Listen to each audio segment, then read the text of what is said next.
Welcome to another story made by Oracle One.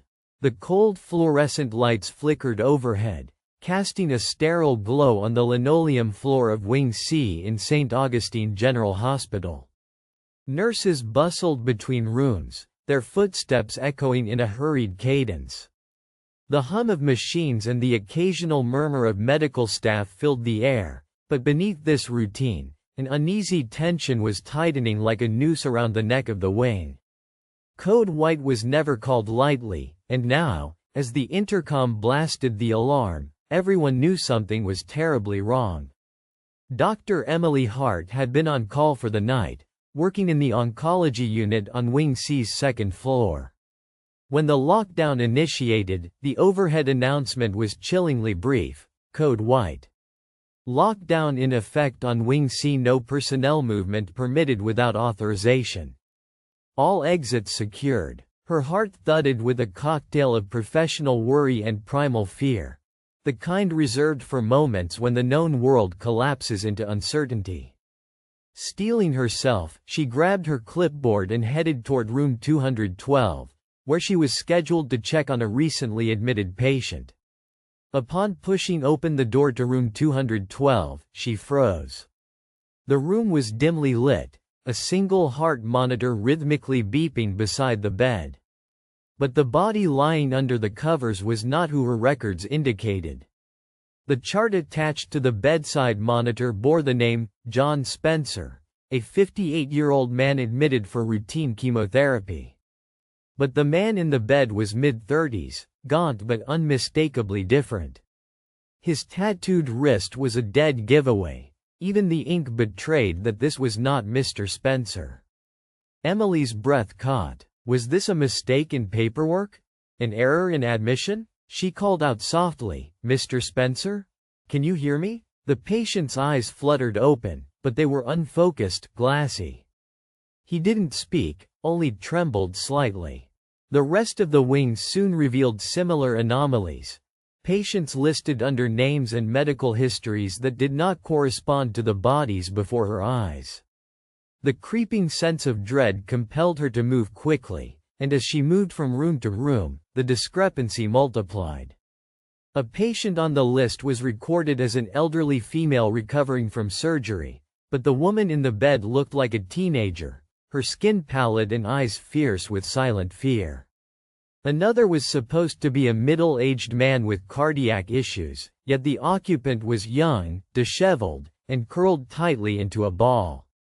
Medical records displayed on the digital monitors were active and updated, yet no one in the wing, least of all the patients, matched those files. The inconsistency was glaring, incomprehensible. Was this hospital running some twisted experiment? Was someone switching identities? Emily knew she needed answers, and fast, before the consequences spiraled beyond their control.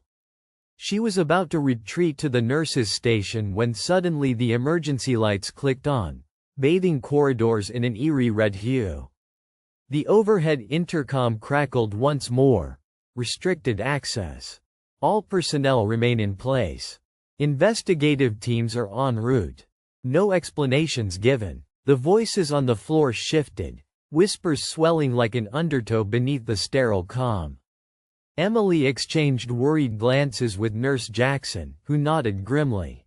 This was no accident. Something was very wrong deep inside the hospital walls. Driven by a need for the truth, Emily bypassed the prescribed lockdown boundaries and made her way toward the Central Records Office. The electronic locks yielded reluctantly to her clearance, but the office was unnervingly quiet. Typically buzzing with activity, the room was now a tableau of frozen computers and scattered papers, as if the staff had left in haste. Emily sat at the nearest terminal and began accessing the files directly. Patient logs, internal memos, admission sheets, it all seemed normal at first, until a chilling pattern emerged. Patient records had been altered, names swapped, dates erased, coded entries overriding straightforward information. Names of patients who had supposedly been admitted were absent altogether. Others had no medical histories on file. Even stranger, several records seemed to be linked to recent unexplained disappearances reported in the city. It was as if the hospital was a nexus, a front for some agency manipulating identities and data. Emily tried to reconcile the records with what she'd seen physically, but the gaps were vast and growing. The idea that this hospital was being used as an operation for sinister purposes gnawed at her sanity. However, before she could delve further, a nondescript figure emerged from the shadows of the records room. "It's not safe here," said a deep voice. The man stepped forward, a hospital security officer, badge gleaming under the flickering lights. His face was taut, eyes sharp as flint. "You shouldn't be poking around in these systems without clearance." Emily's shock was immediate. "Who are you? What's going on here?" she demanded, clutching the keyboard for support. He hesitated, then spoke in a hushed tone. "You've uncovered something you weren't supposed to. This wing, it's part of an experimental program sanctioned by someone very high up. The patients are part of a study. Or at least, that's the cover story. Reality is, some of them aren't patients at all." "Meaning?" Emily pressed. "Some of these people have been brought here against their will. Others aren't even alive anymore, but their bodies have been used to cover tracks, identity swaps, supposedly to protect witnesses or erase enemies."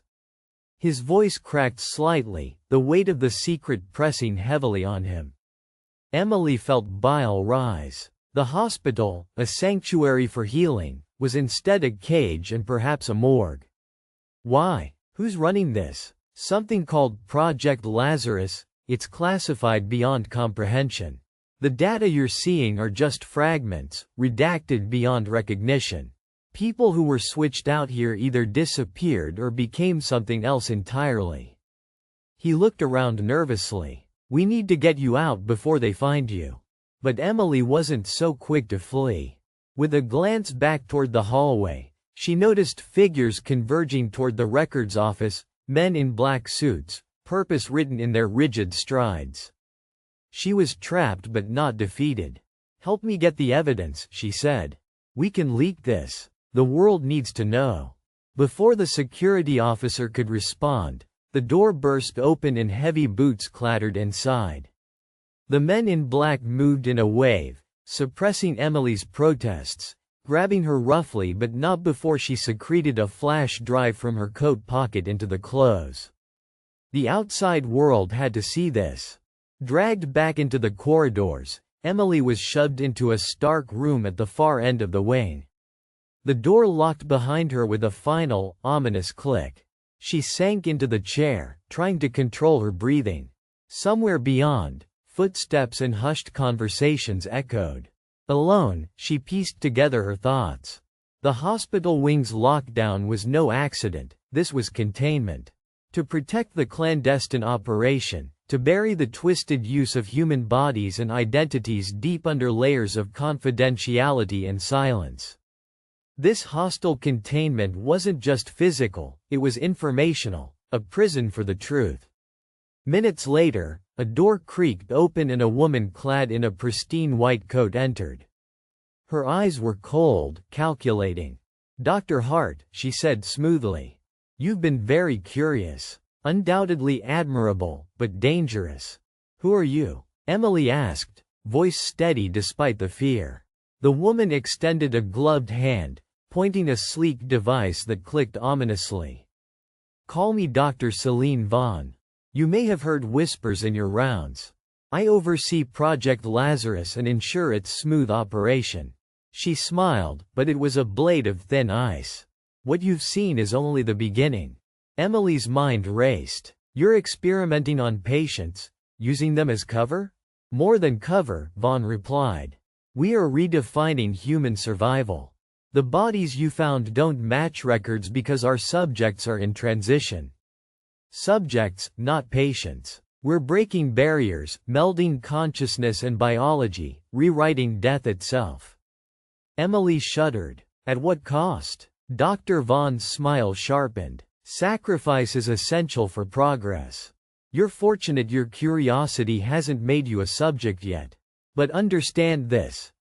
The truth is malleable here, and you are dangerously close to unraveling what holds everything together.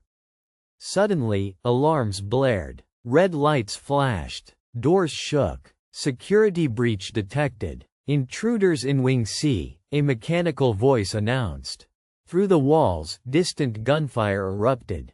Dr. Vaughn stepped back, her serene composure cracking as she drew her phone. "It seems your time is limited, Dr. Hart."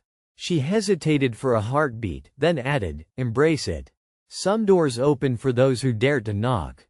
With that enigmatic line, the woman vanished through a side door.